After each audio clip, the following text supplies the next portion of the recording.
আমাদের আগে জানতে হবে কি ভগ্নাংশ কথার অর্থটা কী। ঠিক আছে, আমাদের এই ভগ্নাংশ এই কথাটাকে আমি যদি সন্ধি বিচ্ছেদ করি বাংলার নিয়মে, ভগ্ন যুক্ত অংশ, ঠিক আছে, এই ভগ্নযুক্ত অংশ এই দুটোকে যোগ করলে কি হয়, ভগ্নাংশ হয়। তাহলে আমরা এবারে যে সমস্ত অঙ্কগুলো করব কোনো পূর্ণ সংখ্যার অঙ্ক হবে না, হবে কি সংখ্যার অঙ্ক না, একটা সংখ্যার ভাঙা অংশ নিয়ে আমরা অঙ্ক করব। ঠিক আছে, সাপোজ তোমাদের একটা কথা বলি, সাপোজ দেখা গেল যে এই একটা ইঁট, ঠিক আছে, তাহলে ইঁটটা এটা একটা পুরো ইঁট, ঠিক আছে, এই ইঁটটাকে আমরা ভাঙবো তবেই তো ভগ্ন হবে। আমি ভাঙলাম 1 2 3, তাহলে দেখো কটা ভাগ হলো, 1টা 2টো 3টে 4টে। আমার এই ভাগগুলো সবগুলো সমান হয়নি, কিন্তু এটাকে তুমি ধরে নেবে প্রত্যেকগুলো ভাগ সমান হয়েছে। ঠিক আছে, তাহলে এই যে প্রত্যেকটা ভাগ, তাহলে এই এই যে একটা একটা খণ্ডকে কি বলবো, এগুলো কিন্তু বলবো কিন্তু ভগ্নাংশ। ঠিক আছে, কিন্তু পুরো ইঁটটা কিন্তু এটা কিন্তু পূর্ণ, আমি এটাকে এদের সংখ্যা হিসেবে ধরি, তাহলে এটা একটা পূর্ণ সংখ্যা। আর পূর্ণ সংখ্যাকে যদি আমি তাকে ভেঙে ফেলি, তাহলে এটা একটা অংশ, এটা একটা অংশ, এটা একটা অংশ, এটা একটা অংশ। তাহলে তারপরে বলবো কি, যে আমি সাপোজ কী করলাম, এই দুটো অংশকে আমি দেওয়াল কাজার গাঁথে ব্যবহার করলাম, আর দুটো অংশ পড়ে থাকলো। তাহলে দেখো, তাহলে কত ভাগের মধ্যে কত ভাগ আমি দেওয়ালে গাঁথার জন্য ব্যবহার করলাম, না মোট 4 ভাগ। মোট কটি ভাগ, 1 2 3 4 ভাগ। ঠিক আছে, তার কটি অংশ আমি ব্যবহার করলাম এখানে দেওয়াল কাঁথার কাজে, না 2টি অংশ ব্যবহার করলাম। ঠিক আছে, তাহলে আমরা কত ভাগে কত ভাগ ব্যবহার করলাম, না 4 ভাগের 2 ভাগ ব্যবহার করলাম। এবার বুঝতে পারছো, তাহলে এই ভাঙা এটের এই দুটি অংশ দিলে কত হলো, না 2-এর 4 অংশ। এইরকমভাবে এই নিয়মে এই বাদবাকি অঙ্কগুলো কিন্তু এই অধ্যায় করানো হবে। ঠিক আছে, আমরা চলে যাব কোষে দেখি 1.3। দেখো একের দাগে অঙ্কে দেখো দেওয়া আছে, দেখো ফাঁকা ঘরে লিখি। এই যে ফাঁকা ঘর যে এখানে দেওয়া আছে, এখানে এখানে ফাঁকা বক্স দেওয়া আছে, এখানে লিখতে হবে। দেখো এখানে একটা বৃত্ত বা একটা গোলাকার একটা ছবি দেওয়া আছে। এই গোলাকার ছবিতে দেখো কতগুলো ঘরে রং দেওয়া আছে, কতগুলো কিন্তু সাদা রং, মানে যেগুলো রং দেওয়া হয়নি। তাহলে আমাদের মোট কতগুলো ঘর আছে দেখতে হবে, মানে কটা খণ্ড আছে, কটা অংশ আছে আমাদের হিসাব করে নিতে হবে। হিসাব করে দেখো 1 2 3, 3টা হচ্ছে সাদা ঘর রয়েছে। আর গেরুয়া কালার কটা রয়েছে, না 1 2 3 4 5 6 7। তাহলে এখানে 3টা এখানে 7টা, মোট কটা ঘর হলো, তাহলে এখানে লিখবো কি আমি 10, সরি 10। তাহলে কটা ঘর হলো, না 10টা ঘর। 10টা ঘরের মধ্যে কত অংশ রং করা আছে, না 10টা অংশের মধ্যে 7টা অংশ, দেখো এই যে রং করা আছে মোট 7টা অংশে কিন্তু রং করা আছে। তাহলে কত অংশের মধ্যে কত অংশ রং করা আছে, না 10-এর মধ্যে 7টা ঘরে রং করা আছে। ঠিক আছে, এইভাবে আমরা তার পরেরটায় যাব। এখানে দেখো এখানেও একটা কিন্তু আয়তক্ষেত্রের মতো ছবি দিয়েছে, মোট ছবিটা সেখানে কয়েকটা ভাগে ভাগ করা আছে। মোট দেখো কটা ভাগ আছে, মোট ভাগটা সবসময়ের জন্য নিচে হবে, এবং যটা রং করা আছে ততটাই কিন্তু উপরে হবে। দেখো এখানে কটা সমান ভাগে ভাগ করা আছে, না দেখো 1 2 3 4 5 6। তাহলে 6টা ঘর, তাহলে এখানে লিখে দেবো কি আমি এখানে 6। ঠিক আছে, এবার দেখো কটা ঘরে রং করা আছে, না সেটা হবে একটা। উপরে কি লিখবো আমরা, 1 লিখবো। এখানে দেখো রং দিতে বলেছে, এই যে লাস্টের অঙ্কটা দেখো একের দাগে, এখানে কি বলেছে রং দিতে। ঠিক আছে, এখানে দেখো একটা আয়তক্ষেত্রকে, ঠিক আছে, কয়েকটা রো টানা আছে, 1 2 3 4 5, 5টা কিন্তু এখানে কিন্তু দাগ দেওয়া আছে। ঠিক আছে, 5টা ঘর করা আছে। এখানে বলেছে 2-এর 5 অংশ রং করি। তাহলে আমরা হিসাব করে দেখেছি যে 5টা ফাঁকা ঘর আছে, 1 2 3 4 5, 5টা ফাঁকা ঘর আছে। সেখানে কি বলেছে, তার 2 অংশ, ওই 5 ভাগের 2 অংশ। তাহলে এখান থেকে উপর থেকেও নিতে পারি, নিচ থেকেও নিতে পারি, আর মাঝখানেও দিতে পারি। তাহলে দুটো ঘর তাহলে আমরা রং দিয়ে দেবো, এই একটা ঘর রং দিয়ে দিলাম। ঠিক আছে, তোমরা রং দিবে, তার উপরে একটা অংশ রং দিলাম, কি উপর থেকে দিলে এখানে এই দুটো দিবে, কি মাঝখানে দিলে এখানে এই দুটো দিবে, মোট দুটো অংশ রং হবে। ঠিক আছে, এইগুলো আর কোষে দেখানোর মতো কিছু নেই। এবারে আমরা যাব কিন্তু 2-এর দাগে অঙ্কে। দেখো 2-এর দাগে অঙ্কে কী দিয়েছে, 2-এর দাগে এতে দিয়েছে অর্ধেক রুটি বলতে মোট রুটির কত অংশ দেখি। অর্ধেক রুটি বলতে মোট রুটির কত অংশ দেখি। তাহলে আমরা একটা খাতায় করব।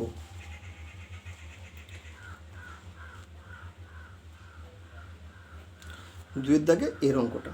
তাহলে কি বলেছে, আমি একটা রুটির ছবি একটা এঁকে ফেলি, একটা অনুমান। ধরো এইটা একটা রুটি, ঠিক আছে। তার অর্ধেক বলতে রুটির কত অংশ, তাহলে আমি এখানে অর্ধেক বলতে হাফ, অর্ধেক বলতে এখানে কি বোঝাবে না হাফ বোঝাবে। তাহলে এই যে বলেছে এটা একটা মোট রুটি ছিল, এখানে কি করলো না তাকে হাফ না অর্ধেক করতে বলেছে, বলতে রুটির কত অংশ। তাহলে ধরি পুরো রুটির সমান এক অংশ, এটাকে তো আমি ধরলাম এটা একটাই তো একটা অংশ পুরোটা। তাহলে ঠিক আছে, তার কি বলেছে না অর্ধেক রুটি বলতে, মানে এই যে অর্ধেক বলতে আমি শুধুমাত্র এইটা নিলাম, এটা তার অর্ধেক অংশ। তাহলে অর্ধেক অংশ মানে কী লিখতে হলো, অর্ধেক অর্ধেক অংশ বলতে আমরা কী বুঝবো না 2/1 তাহলে মোট ক খণ্ড, দুটি খণ্ড, এখানে একটা খণ্ড এখানে একটা খণ্ড, মোট খণ্ড নিচে হয়, ঠিক আছে। আর খণ্ড তার অর্ধেক খণ্ড বলতে এইটা একটা খণ্ড, 2 ভাগে ভাগ করেছিলাম 1 আর 1 2, তাহলে মোট হচ্ছে নিচে 2 আর উপরে কত হলো 1 হলো, তাহলে কত হলো না এটা হচ্ছে মোট অর্ধেক অংশ বলতে 1/2 অংশ, মানে 2/1 অঙ্ক হয়ে গেল। এবারে আমরা যাব কত দাগের অঙ্ক, 2-এর দাগের বি দাগের অঙ্কে যাব। 2-এর দাগে বি, দেখো 2-এর দাগে বি অঙ্কটা কী দিয়েছে, অঙ্কটা আগে ভালো করে পড়তে হবে, বুঝতে হবে, তারপরে অঙ্ক করতে হবে। দেখো আমার কাছে একটি বড় চকলেট আছে, আমার কাছে একটি বড় চকলেট আছে, আমি সেই চকলেটকে সমান 4টি টুকরো করে তার 3টি টুকরো বোনকে, আমি সেই চকলেটকে সমান 8টি টুকরো করে, ঠিক আছে এটা 8, তো 8টি টুকরো করে তার 3টি টুকরো বোনকে, 2টি টুকরো ভাইকে দিলাম ও বাকি টুকরোগুলি নিজে খেলাম। আমরা কে কে চকলেটের কত অংশ পেলাম দেখি, ঠিক আছে। তাহলে আমি একটা বড় একটা চকলেট এঁকে ফেলি, এগুলো ছবি এঁকে করলে কি হয় বুঝতে সুবিধা হয়, ঠিক আছে।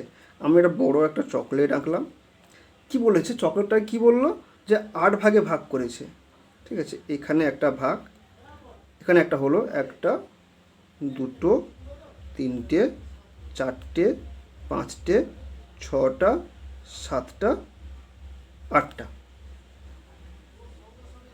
তাহলে এই বড় চকলেটটাকে আমরা কি করলাম না 8টে ভাগে ভাগ করলাম, ঠিক আছে। এবারে দেখো কি বলেছে, 3 টুকরো বোনকে দিলাম, মানে এখান থেকে এই পর্যন্ত এই যে অংশটাকে কাকে দিলাম, বোনকে দিলাম। তারপরে বলেছে দেখো 2 টুকরো ভাইকে দিলাম, এখান থেকে এই পর্যন্ত, দেখো মানে 1 2 3, এটা কে নিল বোনকে দিলাম, এখানে 1 2 2 টুকরো কাকে দিলাম ভাইকে। এবারে বলেছে বাকি টুকরোগুলো নিজে খেলাম, তাহলে বাকি টুকরো মানে কতগুলো পড়ে আছে,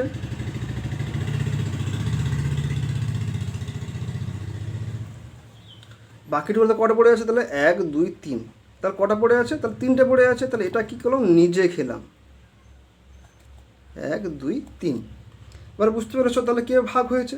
তাহলে এবার দেখো কি বলেছে যে আমরা কে কে চকলেটের কত অংশ পেলাম দেখি, তাহলে বোনকে দিলাম,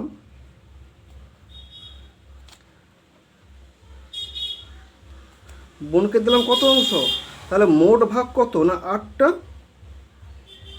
মোট ভাগ কত 8টা, ঠিক আছে।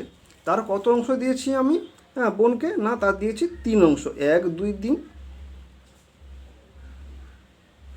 অংশ দিয়েছি বোনকে। এবারে দেখো ভাইকে কত অংশ দিলাম,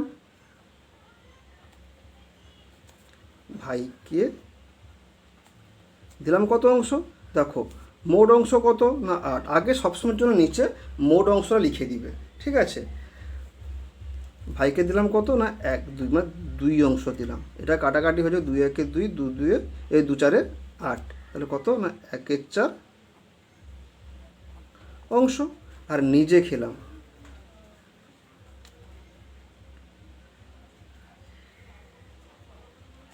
নিজে খেলাম কটি না 8/3, দেখো 1 2 3 3টে খেলাম এত অংশ। এভাবে কিন্তু পাশে কিন্তু অংশ লিখবে, ঠিক আছে। তাহলে হয়ে গেল, তাকে কত অংশ পেলাম তাহলে বেরিয়ে গেল, ঠিক আছে। এবারে আমরা কিন্তু যাব কত দাগে না সির দাগে অঙ্কে, 2-এর দাগে সি। 1 থেকে 10 পর্যন্ত পূর্ণ সংখ্যাগুলি ও মৌলিক সংখ্যাগুলি লিখি। কি বলেছে? 1 থেকে 10 পর্যন্ত মৌলিক সংখ্যাগুলি ও পূর্ণ সংখ্যাগুলি ও মৌলিক সংখ্যাগুলি লিখি। এদের মধ্যে মোট পূর্ণ সংখ্যার কত অংশ মৌলিক সংখ্যা আছে খুঁজি। ঠিক আছে, আগে আমরা কী বার করবো না, 1 থেকে 10 পর্যন্ত পূর্ণ সংখ্যাগুলো লিখব, সেখান থেকে কি কি মৌলিক সংখ্যাগুলো আছে সেগুলোকে বার করব। কত বলেছে? 1 থেকে 10 পর্যন্ত বলেছে। 1 থেকে কত বলেছে না 10 পর্যন্ত। তাহলে 1 2 3 4 5 6 7 8 9 10। এবার দেখো এই 1 থেকে 10 পর্যন্ত তোমাকে পূর্ণ সংখ্যা লিখতে বলেছে, তাই আমি প্রত্যেকটা কিন্তু পূর্ণ সংখ্যা লিখলাম। ঠিক আছে, এবারে দেখো এখানে বলেছে কি এখান থেকে তোমাকে মৌলিক সংখ্যাগুলোকে খুঁজে বার করতে হবে। দেখো এখানে মৌলিক সংখ্যাগুলো কোনগুলো প্রথম থেকে দেখে যাই। 1 সংখ্যাটা কিন্তু মৌলিকও নয় আর যৌগিকও নয়, তাহলে 1কে ধরা যাবে না। 2 হচ্ছে মৌলিক সংখ্যা, তারপরে 3 হচ্ছে মৌলিক সংখ্যা, 4 মৌলিক সংখ্যা নয়, কেননা ওটা কেটে যায়, 2 দিয়ে 4 কেটে যায়, তাহলে 5, 6 হবে না 7। তাহলে আমরা কটা মৌলিক সংখ্যা পেলাম? দেখো 8 হবে না, 9 হবে না, 10 হবে না, কেন এগুলো অন্য কোনো সংখ্যায় ভাগ কেটে যায়। ঠিক আছে, তাহলে সেগুলো মৌলিক, সেগুলো যৌগিক সংখ্যা। তাহলে মৌলিক সংখ্যাগুলো কী কী পেলাম? 2 পেলাম, 3 পেলাম, 5 পেলাম এবং 7 পেলাম। তাহলে দেখো এখানে কি বলেছে যে মৌলিক সংখ্যাগুলি লিখি। তাহলে মৌলিক সংখ্যাগুলি লিখতে এত লিখতে হবে এখানে, অতএব মৌলিক সংখ্যাগুলি হলো 2 3 5 7। ঠিক আছে, এবারে দেখো সেকেন্ড কন্ডিশনটা কি বলেছে, যে বলেছে এদের মধ্যে মোট পূর্ণ সংখ্যার কত অংশ মৌলিক সংখ্যা আছে লিখি। তাহলে এখানে দেখো লিখতে হবে অতএব এখানে কত অংশ মৌলিক সংখ্যা না মৌলিক সংখ্যার সমান, দেখো এখানে মোট কতগুলো সংখ্যার মধ্যে বলেছে না 1 থেকে 10, তাহলে 10টি সংখ্যা। 10টি সংখ্যার মধ্যে কত অংশ মৌলিক সংখ্যা না 1 2 3 4, 10টির মধ্যে 4টি মৌলিক সংখ্যা, তাহলে কেটে দিলে কী হবে না 2 2 4 হবে, 2 5 10 হবে, তাহলে সমান কত হলো না 2/5 অংশ। তাহলে মৌলিক সংখ্যা তাহলে কত হলো? 1 থেকে 10-এর মধ্যে 2/5 অংশ হচ্ছে এখানে মৌলিক সংখ্যা পড়ে আছে। ঠিক আছে, এবারে আমরা যাব কিন্তু 2-এর দাগে ডি অঙ্কটা।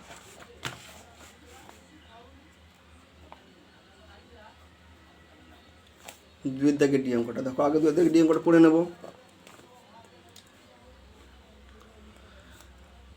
ঝুড়িতে কিছু কমলা লেবু আছে।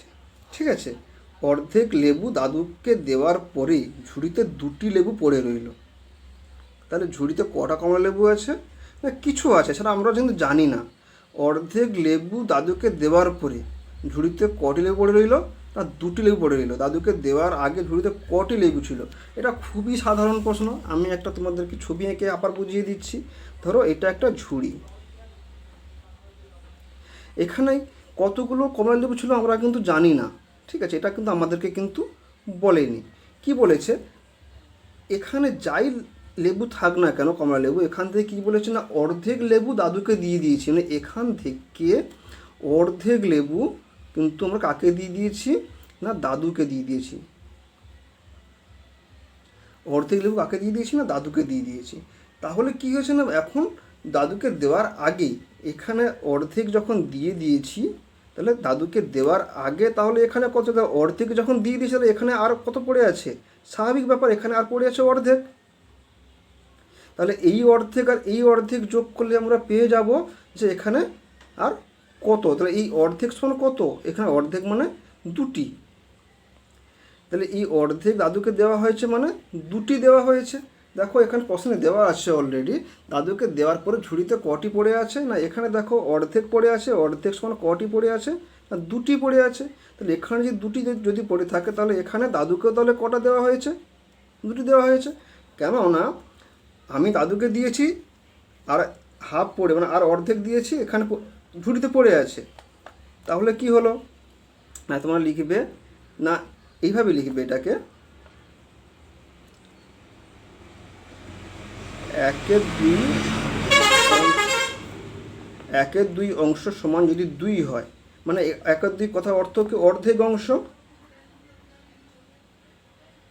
অর্ধেক সমান একের দুই অংশ,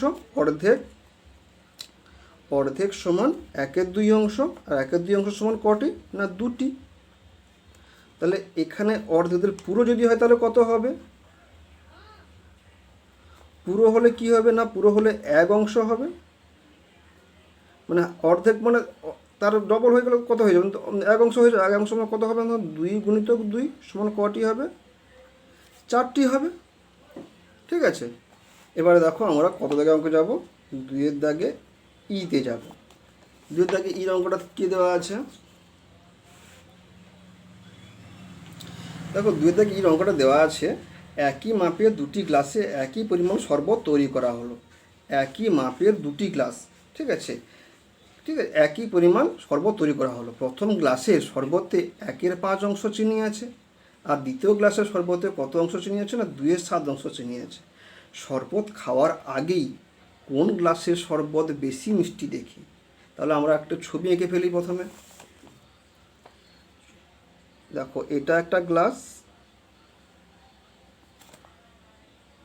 এখানে এই একই রকম কিন্তু দুটোই গ্লাস একই রকম একই সাইজের। কি বলেছে না দুটোতেই শরবত আছে। শরবতে দেখো একটাতে কত অংশ চিনি আছে না এটাতে আছে 1/5 অংশ চিনি আছে, আর এটাতে কত আছে না 2/7 অংশ চিনি আছে। এবার আমাদেরকে আমরা তো খেলে বুঝতে পেরে যাব যে কোনটা বেশি মিষ্টি কোনটা কম মিষ্টি, কিন্তু এখানে আমাদের বলেছে যে খাওয়ার আগে আমাদের কিন্তু বলতে হবে যে কোন শরবতটা বেশি মিষ্টি হবে। ঠিক আছে, এত অংশ চিনি, এটা হচ্ছে চিনি, যে কত যেখানে যে শরবতে চিনি বেশি থাকবে তাহলে ওই শরবতেই কিন্তু দেখা যায় বেশি মিষ্টি হবে। তাহলে আমরা লিখে ফেলবো কি না 1/5 আর নিচে লিখব কি 2/7। তাহলে আমরা কি করব না আমরা তাহলে দেখো এই 1/5 অংশ চিনি আছে বলতে 5 ভাগের মধ্যে 1 ভাগ চিনি আছে। এই 5 ভাগ শরবতের মধ্যে কত ভাগ চিনি আছে না 1 ভাগ চিনি আছে। সেই রকমভাবে এই গ্লাসে কি আছে না 7 ভাগ শরবতের মধ্যে আছে, 7 ভাগ শরবতের মধ্যে কত ভাগ চিনি আছে 2 ভাগ চিনি আছে। তাহলে বাদ বাকি জল আছে। তাহলে আমরা যদি যখন জলটা সমান করে দেবো তখন বুঝতে পেরে যাবো যে কোনটা বেশি মিষ্টি হবে কোনটা কম মিষ্টি হবে। তাহলে সেরকম করতে গেলে আমাদের কি করতে হবে না আমাদের এই জলটাকে বা এটা সমান করতে হবে। তাহলে কী করবো না 5 আর 7-এর কী করবো আমরা লসাগু করবো। লসাগু করলে কত হবে না 5 1 5 7 থেকে যাবে আবার কত এটা 7-এ যাবে, বাস। তাহলে কত হলো 5 × 7, 1 লেখার কোনো প্রয়োজন নেই, তাহলে 35। তাহলে এখানে কি লিখবে 2/7, এই একই রকমভাবে একটা বড় টেনে এখানে একই রকমভাবে লিখে দিলে। দেখো এখানে 7-এর সঙ্গে কত গুণ করলে 35, মানে এখানে আমাদের কিন্তু 35 দরকার। আমাদের কিন্তু আমাদের হরটাকে সমান করতে হবে। হ্যাঁ, তাহলে এখানে দেখো 7-এর সঙ্গে কত গুণ করলে 35 হবে না 7-এর সঙ্গে দেখো 5 গুণ করলে 35 হবে। নিচে ঠিক যত দিয়ে গুণ করবে উপরেও কিন্তু ঠিক সেই তত সংখ্যা দিয়ে কিন্তু গুণ করবে। তাহলে কত হলো 2 5 10 হলো। একই রকমভাবে দেখো এখানে দেখো 5-এর সঙ্গে কত গুণ করলে 35 হবে, 5-এর সঙ্গে 7 গুণ করলে 35 হবে। অনুরূপভাবে 1-এর সঙ্গে দেখো সেই 7ই কিন্তু গুণ করবে, তখন কত হবে না 7 1 7 হবে। এবার দেখো দুজনেরই কিন্তু নিচের হরটা কিন্তু সমান হয়ে গেছে, আর উপরের অংশটা চিনির অংশ। ঠিক আছে, তাহলে দেখো প্রথম শরবতে তাহলে 7 ভাগ চিনি আছে, আর দ্বিতীয় শরবতে কত ভাগ চিনি আছে না 10 ভাগ চিনি আছে। তাহলে আমরা বুঝতে পেরে যাচ্ছি অলরেডি যে 2/7 অংশ যেখানে যে শরবত চিনিটা আছে ওটাতে বেশি মিষ্টি হবে। তাহলে এখানে দেখো তাহলে এইটা তাহলে বেশি মিষ্টি হবে, কেন দেখো এখানে দেখো 7/35, এখানে দেখো 10/35, কেন আমরা এখানে হর সমান করে দিয়েছি। উপরেরটা হচ্ছে চিনি, এখানে 7 ভাগ রয়েছে এখানে 10 ভাগ, যেখানে বেশি ভাগ চিনি থাকবে ওটা বেশি মিষ্টি হবে। তাহলে আমরা লিখব কি এখানে উত্তরটা না দ্বিতীয় শরবত বা দ্বিতীয় গ্লাস, দ্বিতীয় গ্লাসের শরবতটি বেশি মিষ্টি হবে। এইভাবে উত্তর লিখতে হবে। ঠিক আছে, উত্তর লিখে দেবে, বাস কমপ্লিট। এটা হয়ে গেল।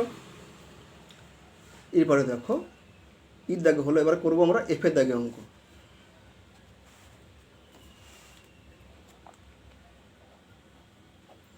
দুয়ের দাগে এফের দাগে অঙ্ক দেখো। দেখো এফের দাগে অঙ্ক কি দিয়েছে দেখো, স্কুলের গেটে 5/7 অংশ রং করা হয়েছে।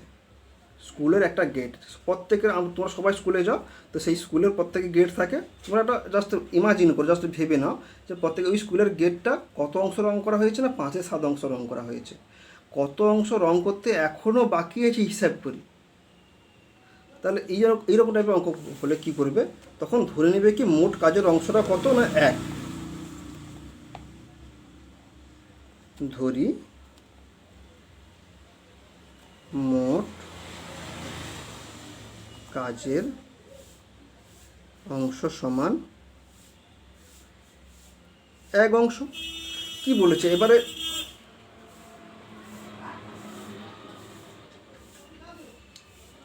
দেখো এবার প্রশ্নটা দেখো যে স্কুল গেটের 5/7 অংশ রং করা হয়েছে, তাহলে মোট অংশ যদি ধরি আমি 1, তার মধ্যে কত কাজ হয়েছে, না 5/7 অংশ কাজ করা হয়েছে। বাকি অংশ কত পড়ে আছে, তাহলে ওটা থেকে বিয়োগ করলে পেয়ে যাব। তাহলে কি না মোট অংশ কত ছিল, না 1, সেখান থেকে কত অংশ কাজ হয়েছে, না 5/7 অংশ কাজ হয়েছে। কত পড়ে আছে, তাহলে এটা আমি বিয়োগ করলে পেয়ে যাব। আমরা জানি এখানে এর নিচে কিছু নেই মানে 1, তাহলে এখানে এর লসাগু কত হবে, 7 হবে। দেখো এখানে 1 7 7, 7 1 7, এখান থেকে দেখো 7 1 7 আর 1 5 5। এই যে ভগ্নাংশের যোগ বিয়োগ তোমরা আগের ক্লাসে অবশ্যই শিখেছো, ক্লাস 5 এগুলো ছিল। এখানে নতুন করে শেখানোর মতো কিছু নেই, তাও একবার আমি বলে দিচ্ছি যাতে তোমাদের মনে পড়ে যায়। এই যে 1 আছে, 1-এর নিচে কিছু নেই বলতে 1 আছে, তাহলে সেই 1-এর সঙ্গে এই 7-এর কীভাবে ভাগ হবে, তাহলে কত হলো 1 7 7।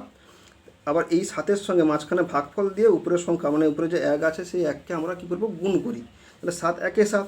অনুরূপভাবে দেখো বিয়োগের জায়গায় বিয়োগ চিহ্ন দিলাম। এবার দেখো 7 মাঝখানে দেখো 7 1 7 মাঝখানে, তাহলে এই 7কে এই 7 দিয়ে ভাগ করলে কত হচ্ছে মাঝখানে, না 1 হচ্ছে। সেই 1-এর সঙ্গে 5-এর গুণ হলে কত হয়, না 1 5 5। তাহলে কী লিখবো, না 2/7 অংশ। তাহলে আমরা এবারে কী লিখবো, অতএব যেভাবে প্রশ্নে থাকবে সে লিখতে হবে, না কত অংশ রং করতে এখন বাকি আছে, না অতএব 2/7 অংশ এখনো রং,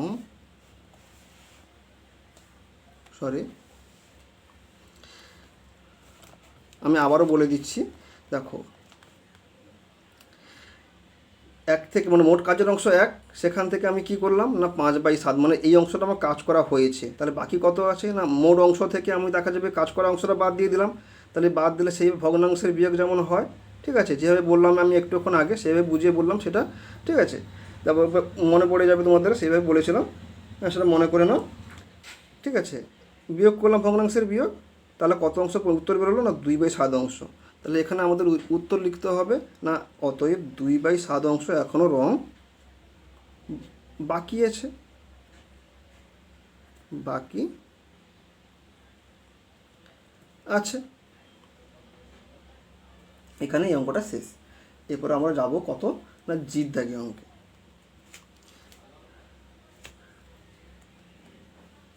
দুয়ের দাগে জি। দেখো দুয়ের দাগে জির অঙ্কটা কী দিয়েছে আমরা আগে পড়ব। হ্যাঁ, আমার কাছে কি আছে, না 20 টাকা আছে। আমার কাছে কত টাকা আছে, আমার কাছে 20 টাকা আছে, ঠিক আছে। কি হয়েছে, না সেখান থেকে 20 টাকা দিয়ে কিনে আমি 5 টাকা খরচ করলাম। আমি কত টাকা খরচ করে ফেললাম, না 5 টাকা খরচ করে ফেললাম। আমি আমার টাকার কত অংশ খরচ করলাম ও কত অংশ এখনও আমার কাছে আছে হিসাব করি, ঠিক আছে। তাহলে অঙ্কটা করে ফেলে আসো। দেখো আমার কাছে কত টাকা ছিল,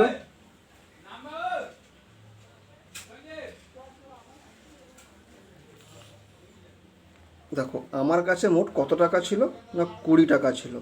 আমি কি করেছি, না সেখান থেকে কি করেছি, না 5 টাকা আমি খরচ করে ফেলেছি। তাহলে 5 টাকা খরচ করে ফেলেছি মানে সেখান থেকে কি হবে, বিয়োগ হয়ে যাবে। তাহলে আমি 20 টাকা নিয়ে বাজারে গিয়েছিলাম, সেখানে 5 টাকার কিছু খেয়ে ফেললাম। তাহলে আমার থেকে তো 5 টাকাটা কমে গেল 20 টাকার থেকে। তখন কত টাকা পড়ে থাকবে আমাদের কাছে, না 20 থেকে 5 বাদ দিলে কত থাকবে, না 15 টাকা পড়ে থাকবে।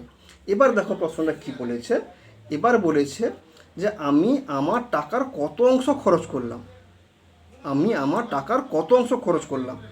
তাহলে এখানে দেখো আমি আমার টাকার কত অংশ খরচ করলাম লিখতে হবে, অতএব আমি আমার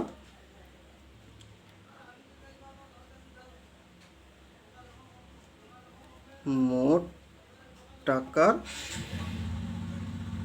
কত অংশ খরচ করেছি, না সমান মোট 20 টাকা, তার কত অংশ খরচ করেছি, না 5 অংশ খরচ করেছি, 5 টাকা খরচ করেছি, অংশ সমান দেখো 5 একে 5, 5 চারে 20, না 1/4 অংশ খরচ করেছি। দেখো বুঝে না ভালো করে একবার বুঝিয়ে দিচ্ছি, ঠিক আছে। আমি 20 টাকা নিয়ে বাজারে গিয়েছিলাম, সেখান থেকে কী করেছি না আমি 5 টাকা খরচ করে ফেলেছি, আমার কাছে 15 টাকা আছে, কিন্তু খরচ করেছি আমি কত টাকা, আমি 5 টাকা খরচ করেছি। তাহলে আমি আমার মোট টাকার কত অংশ খরচ করেছি, তা আমার মোট টাকা কত, না 20 টাকা, আমার মোট টাকা কত 20 টাকা, তার কত অংশ খরচ করেছি, না 5 টাকা খরচ করেছি। তাহলে 5/20, না 20 টাকার মধ্যে, মানে 20 টাকার মধ্যে 5 টাকা খরচ করেছি, বড় সংখ্যার নিচে থাকবে। তাহলে এখান থেকে কাটাকাটি করলে 5 একে 5, 5 চারে 20, তাহলে 1/4, 1/4 অংশ খরচ করেছি। এবার দেখো দ্বিতীয় কন্ডিশনটা কী দিয়েছে, দেখো সেই দ্বিতীয় কন্ডিশন কী বলেছে দেখো, না কত অংশ আমার কাছে এখনও আছে, কত অংশ আমার কাছে আছে মানে আমার কাছে 15 টাকা আছে, সেটাকে অংশে প্রকাশ করতে গেলে কত টাকার মধ্যে 15 টাকা আছে, না 20 টাকার মধ্যে 15 টাকা আছে। তাহলে এটাকে আমি কি করলাম, না অংশ, তাহলে সমান কী লিখবো, না 5-এ কেটে যাবে, 5×3 = 15, হ্যাঁ, আর নিচেটা কত কাটবে, না 5×4 = 20, 5×4 = 20, তাহলে কত হলো, না 3/4 অংশ। তাহলে এখানে কী লিখবো, অতএব আমার কী লেখা আছে, না কত অংশ এখন আমার কাছে আছে, না 3/4 অংশ এখনো আমার কাছে আছে। কেন দেখো 20 টাকা নিয়ে গেছিলাম, 5 টাকা খরচ করে ফেলেছি, তাহলে আমার কাছে কত টাকা ছিল, 15 টাকা ছিল। তাহলে মোট টাকার কত অংশ, না মোট টাকা ছিল 20 টাকা, তার কত টাকা আমার কাছে আছে, 15 টাকা আছে। তাহলে 15/20 মানে মোট টাকাটা নিচে হবে, কত টাকা তারপরে আছে সেটা লিখেছি। তাহলে 15/20 এখানে কাটাকাটি করলাম, 5×3 = 15, 5×4 = 20, তাহলে 3/4, 3/4 অংশ। তাহলে এখানে কী হবে, না 3/4 অংশ এখন আমার কাছে আছে মোট টাকা। তাহলে কত অংশ আছে তাহলে লিখে ফেললাম। এবার দেখো 2-এর দাগে এইচ, এবার দেখো 2-এর দাগে এইচের অঙ্কটা, এই দেখো 2-এর দাগে এইচের অঙ্কটা আগে পড়ে ফেলে আসো।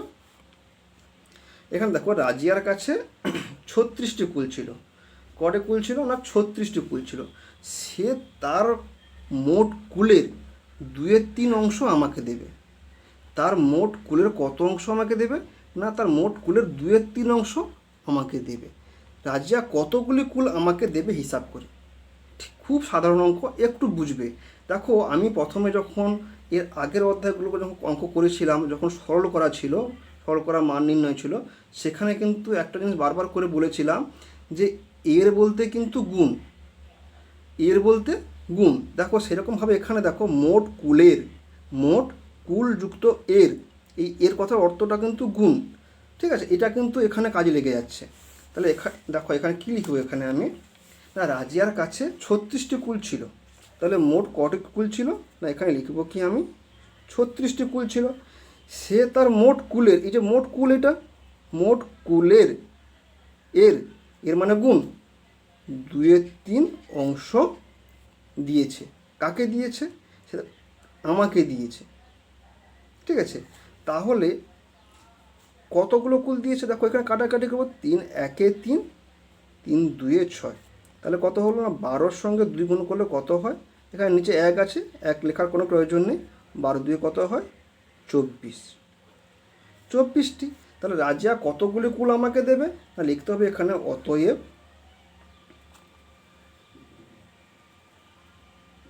রাজিয়া 24টি কুল আমাকে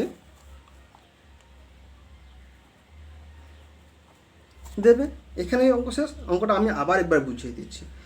যখন দেখো এখানে কি লেখা দিয়েছে, এখানে এই যে দাগেটাতে রাজিয়ার কাছে 36টি কুল আছে, সে তার মোট কুলের 2/3 আমাকে দেবে। তাহলে মোট কুলটা কত? 36টি। মোট কুলের ওখানে কুলযুক্ত মোট কুল কটা? এখানে হবে 36। তার কুলের মানে এর মানে গুণ তার 2/3 মানে গুণ 2/3। সেবার একই রকম লিখেছি, দেখো মোট কুল তার কটা ছিল? 36টি ছিল। তার 2/3 মানে গুণ 2/3। তাহলে এখানে দেখো কাটাকাটি করলে কটা বেরোচ্ছে? 24টি। তাহলে মোট 36টা থেকে সে 24টা কুল সে কাকে দিয়েছে? না, সে আমাকে দিয়েছে। কে দিয়েছেন? রাজিয়া দিয়েছে। এখানে অঙ্ক শেষ। ঠিক আছে, আমরা এবারে যাব কিন্তু 3-এর দাগে অঙ্কে। দেখো 3-এর দাগে অঙ্কে কিছু ভগ্নাংশ দিয়েছে। ভগ্নাংশগুলো দিয়েছে, বলেছে কি ভগ্নাংশগুলো ছবির সাহায্যে দেখায়। এখানে কি করবে না, এইগুলো ছবির সাহায্যে দেখাতে হবে। হ্যাঁ, এই যে 1/5, 3/8, 14/5, 2×3=7, 8/5, 11/7। ঠিক আছে, এগুলো কি বলেছে না, এগুলো আমাদেরকে ছবি এঁকে দেখিয়ে দিতে হবে এই ভগ্নাংশগুলো। তাহলে 3-এর দাগে এর অঙ্কটা করব আমরা। 3-এর দাগে দেখো দেখো 1/5 দেওয়া আছে, 1/5 দেওয়া আছে। তাহলে এই 1/5 দেওয়া আছে মানে আমরা অবশ্যই জানি, কি জানি না, এটা হচ্ছে কোনো একটা জিনিসের 5 ভাগের 1 ভাগ, মানে এটা 5 ভাগের 1 ভাগ। তাহলে আমি যদি এটাকে ছবি আকারে প্রকাশ করি তাহলে কীভাবে করবো না, এইভাবে একটা দেখা যাবে। আমি একটা বক্স আঁকলাম, একে 5 খণ্ডে ভাগ করব। 1, 2, 3, 4, 5। দেখো 1, 2, 3, 4, 5। দেখো এখানে এই 5 বলেছে, 5টা ঘর আমি পেলাম। ঠিক আছে, তার 1/5 মানে এই 5টা ঘরের একটা ঘর। তাহলে এই একটা ঘর, এই একটা ঘরকে যে কোনো একটা রং করে দেবে, তাহলে বুঝে যাবে যে এটা হচ্ছে, এই ঘরটাকেই বলা হচ্ছে 1/5 অংশ। এটা হচ্ছে 1/5 মানে মোট 5 ভাগের 1 ভাগ, মোট 5 ভাগের 1 ভাগ। ঠিক আছে, এবারে আমরা যাব বিয়ের দাগে। বিয়ের দাগে কী দিয়েছে দেখো, 3/8। তাহলে এটাকে আমি ছবি আঁকারে যদি আমি লিখি তাহলে আমরা প্রথমে কটা বাক্স আঁকবো না, 8টা। 1, 2, 3, 4, 5, 6, 7, 8। কেন দেখো এই 8টা ঘরে 3টা ঘর, 1, 2, 3, 4, 5, 6, 7, 8। তাহলে এই 8টা ঘর, 8টা ঘরে কটা ঘর নিতে হবে না, দেখো লেখা আছে 3টি, 1, 2, 3। তাহলে এই 3টা ঘর যে কোনো রং করে দেবে। এই 3টা ঘরকেই বলা হচ্ছে কত না, 3/8 অংশ, মানে 8 অংশের 3 অংশ, মানে সেটা 3/8 অংশ। ঠিক আছে, এবারে আমরা যাব সিয়ের দাগে। এটা তোমরা যে কোনো রং করে দেবে।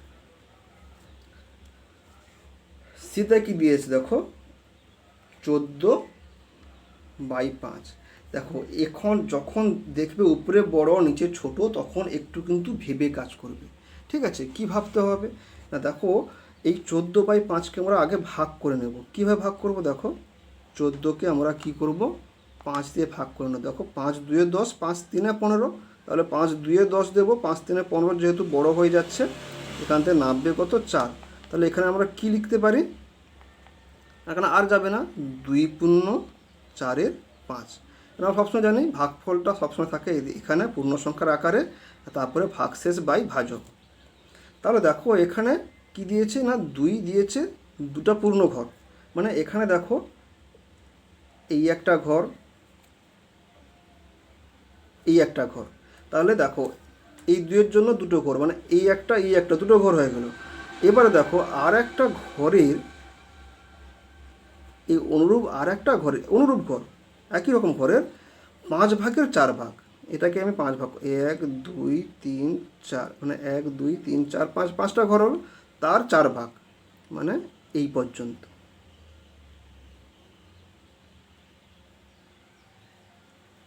বুঝতে পেরেছো না, এটার 5 ভাগে 4 ভাগ, মানে এটা হচ্ছে 4/5। তাহলে দেখো 1 আর 1, তাহলে এটাকে ভাঙলে আমরা এইভাবে লিখতে পারি, 1 + 1 + 4/5। তাহলে দেখো 1 + 1 + 4/5।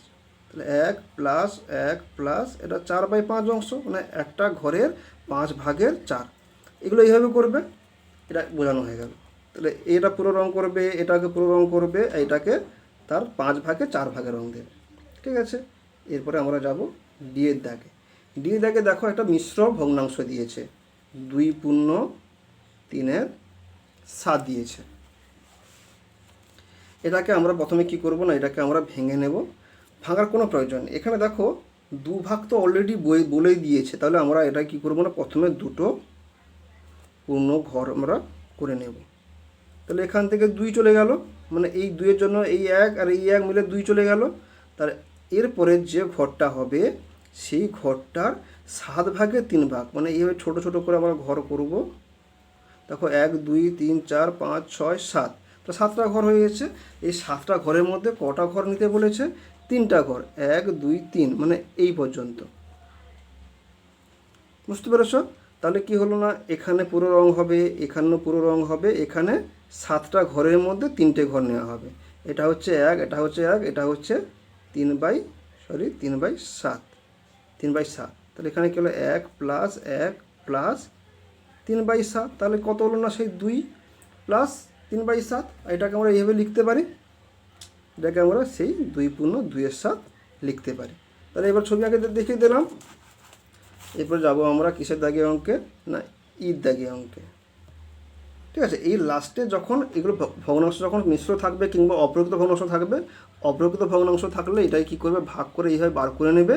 আর যখন মিশ্র থাকবে তো মিশ্র যে পূর্ণ সংখ্যা যত থাকবে তো ওটা পূর্ণ ঘর হবে, আর যেটা থাকবে ভগ্নাংশ সেই ভগ্নাংশ যত ভাগের তত ভাগ তোমরা এখানে লিখে দিবে। ঈদ দাগে কী দেওয়া আছে না 8/5। দেখো এখানে যে 8/5 আছে, দেখো ঠিক এই অঙ্কটা সিয়ের দাগে অঙ্কের মতো কিন্তু হবে।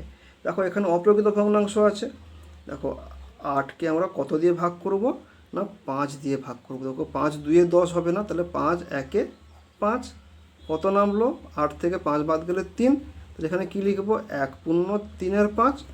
তাহলে 1/3/5 বলতে একটা ঘর পুরো হবে আর একটা ঘর পুরোর 5 ভাগে 3 ভাগ। 1 2 3 4, 1 2 3 4 5, 5 ভাগের ক ভাগ নিলাম না 3 ভাগ নিতে হবে। তাহলে বুঝতে পেরেছো, তাহলে এই দুটো ঘর ফাঁকা থাকবে, তাহলে এটা হচ্ছে 1 আর এটা হচ্ছে কত, 5 ভাগের 3 ভাগ। তাহলে কি হলো না 1/3/5 অংশ। ছবি এঁকে দেখিয়ে দিলাম। ঠিক আছে, এরপরে যাব আমরা এফের দাগে অঙ্কে। এফের দাগে অঙ্কে দেখো কী দিয়েছে না 11/7। আমরা সেই একই রকমভাবে এর মতো আমরা ভাগ করে নেব। 11কে আমরা কত দিয়ে ভাগ করব, 7 দিয়ে ভাগ করব। 7 দিয়ে ভাগ করলে কত হবে না 7 1 7, বিয়োগ করলে কত নামবে, 4 নামবে। তাহলে কত হলো 1/4/7। তাহলে এখানে কি করব না একটা পূর্ণ ঘর হবে, আর কি হবে না এখানে দেখো লিখে দিই 1/4/7, 4/7। তাহলে দেখো একটা পূর্ণ ঘর হবে আর একটা পূর্ণ ঘরের একই রকম ঘর হবে। আমি হাতে আঁকছি বলে সবগুলো ঘর হয়তো সমান হচ্ছে না, ঠিক আছে। সে একই রকম ঘরে এটাকে পুরো কালো রং করে দিলে বা যে কোনো রং করে দিলে, আর এই ঘরটাকে কি করবে 7টা ভাগে ভাগ করবে। দেখো 4/7, মানে 7 ভাগে 4 ভাগ রং হবে। এটাকে কি করবে 7 ভাগে ভাগ করে দেবে। 1 2 3 4 5 6 7, 1 2 3 4 5 6 7। তাহলে দেখো, তাহলে 7টা ঘরে ভাগ করলাম, তার মধ্যে কটা ঘরে রং করতে হবে না 4টা ঘরে রং করতে হবে। 1 2 3 4, ঠিক আছে। এই 4টা ঘরে রং করে দেওয়া হলো। তাহলে কতগুলো হলো না এখানে 1 আর এখানে 7 ভাগের 4 ভাগ রং করলাম। তাহলে ছবি এঁকে বুঝিয়ে দিলাম এটা, ঠিক আছে। এরপরে যাব কিন্তু আমরা 4-এর দাগে অঙ্ক। এখানে দেখো কিছু ভগ্নাংশ দিয়েছে, ঠিক আছে। এই ভগ্নাংশগুলোকে তোমাদেরকে এখানে কি বলছে না প্রকৃত ভগ্নাংশে সার্কেল বলতে গোল দাগ দিতে হবে, অপ্রকৃত ভগ্নাংশে কী করতে হবে তোমাকে চৌকো বা চতুর্ভুজ তোমাকে দাগ দিতে হবে, এবং মিশ্র ভগ্নাংশে কী বলেছে না ত্রিভুজ দাগ দিতে হবে। এবার আমাদেরকে জানতে হবে, আমরা ক্লাস 5-এ পড়ে এসেছি কোনটা প্রকৃত ভগ্নাংশ, কোনটা অপ্রকৃত ভগ্নাংশ, কোনটা মিশ্র ভগ্নাংশ। তা সত্ত্বেও আমি আবারও বলে দিচ্ছি যে কোন ভগ্নাংশ কোনটাকে বলা হয়। আমরা জানি যে একটা ভগ্নাংশ কথার অর্থটা হচ্ছে লব বাই হর। এটা 4-এর দাগে লব বাই হর। এই যে লব বাই হর এটাকে বলা হয় একটা ভগ্নাংশের উপরের সংখ্যাটাকে বলা হয় লব, নিচের ভগ্নাংশটাকে বলা হয় হর। যখন দেখবে উপরের লবটা ছোট, সাপোজ ধরলাম 4, নিচের লবটা এই নিচের হরটা বড়, তখন সেটা কি ভগ্নাংশ হবে? এটা হবে প্রকৃত ভগ্নাংশ। প্রকৃত ভগ্নাংশ। আবার সেই একই রকমভাবে লব বাই হর যখন 5টা উপরে উঠে যাবে, 4টা নিচে নেমে আসবে, মানে তার কথা অর্থটা কি এটাই বুঝাতে চাইছি, যে যখন লবটা বড় হবে হরটা ছোট হবে, তখন সেটাকে আমরা লিখব কি? অপ্রকৃত ভগ্নাংশ। অপ্রকৃত ভগ্নাংশ। এরপরে মিশ্র ভগ্নাংশ কাকে বলবো? না, যখন আমি একটা সংখ্যা লিখলাম 1.1/4, এই যে 1.1/4 মানে একটা পূর্ণ সংখ্যা, তার সঙ্গে কিছু ভগ্নাংশ যোগ থাকবে, সেটাকে বলা হবে কি? মিশ্র ভগ্নাংশ। ঠিক আছে, আমি আবার বলে দিলাম, যখন লবটা ছোট হবে হরটা বড় হবে, সেটাকে বলা হবে প্রকৃত ভগ্নাংশ। যখন লব বড় হবে হর ছোট হবে, তখন সেটাকে বলা হবে অপ্রকৃত ভগ্নাংশ। আর যখন কোনো পূর্ণ সংখ্যার সঙ্গে কোনো ভগ্নাংশ যোগ থাকবে, সেটাকে বলা হবে মিশ্র ভগ্নাংশ। এবারে দেখো 4-এর দাগে কী কী ভগ্নাংশগুলো দেওয়া আছে, সেটা কী কী হয়। দেখো 4-এর দাগে প্রথম দেওয়া আছে 1/5। এবার তোমরা নিশ্চয়ই বলে ফেলতে পারবে, এটাকে আমি সার্কেল করব, না আমি এটাকে চতুর্ভুজ দেব, না এটাকে ত্রিভুজ দেব। কারণ আমাকে বলেছে প্রকৃত ভগ্নাংশে কী দিতে? প্রকৃত ভগ্নাংশে সার্কেল করতে বা গোলাকার দিতে। তারপরে দেখো এটা কেন, এটা প্রকৃত ভগ্নাংশ উপরে ছোট নিচে বড়। তারপরে দেখো 2/7, এটা কী হয় বলো তো? এটা দেখো প্রকৃত ভগ্নাংশ রয়েছে, কেননা উপরে ছোট নিচে বড়, এটা তাহলে সেই একই রকম সার্কেল হবে। তারপরে দেখো 3/8, এটাও প্রকৃত ভগ্নাংশ। তারপরে দেখো 9×14/15, এটা দেখো এই মিশ্র ভগ্নাংশের সঙ্গে মিলে যাচ্ছে। তাহলে এটা মিশ্র ভগ্নাংশ কী দিতে বলেছে? না ত্রিভুজ দিতে বলেছে। তারপরে দেখো আবার কি আছে, না 15/13, এটা দেখো অপ্রকৃত ভগ্নাংশ, কেন উপরে বড় আছে নিচে ছোট আছে, তাহলে এটাকে আমরা কি করব? চতুর্ভুজ দেব। তারপরে দেখো আমি সংখ্যাগুলো পরপর প্রথমে লিখে যাচ্ছি, তারপরে আমি দিয়ে দেব, ঠিক আছে? 6/13, তারপরে আছে 1.22/25, তারপরে আছে 29/19, তারপরে আছে 1/9, তারপর আছে 11.1/19, তারপরে আছে 2/5, 5/9, 23/17, 2.3/4, 4/17, 3.5/11, আর কি হবে না 11/12,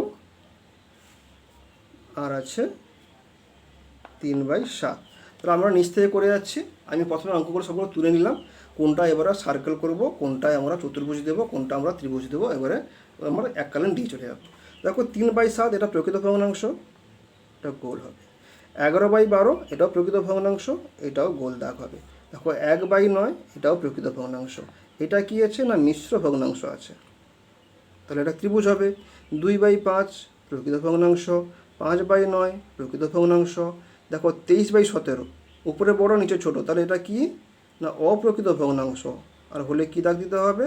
চতুর্ভুজ দাগ দিতে হবে আমাদের, ঠিক আছে? এটা দেখো মিশ্র ভগ্নাংশ 2.3/4, এটা দেখো প্রকৃত ভগ্নাংশ, এটাও মিশ্র ভগ্নাংশ। আর এখানে 6/13 প্রকৃত ভগ্নাংশ, এখানে দেখো 1/22/25 এটা হচ্ছে মিশ্র ভগ্নাংশ, এটাও ত্রিভুজ হবে। আর এটা কি হবে? চতুর্ভুজ হবে, কেননা উপরে বড় নিচে ছোট বলতে অপ্রকৃত ভগ্নাংশ। তাহলে আমরা এই ভিডিওর এই অধ্যায়ে তাহলে কত পর্যন্ত অঙ্কগুলো করলাম? না আমরা 4 পর্যন্ত অঙ্কগুলো করলাম, ঠিক আছে?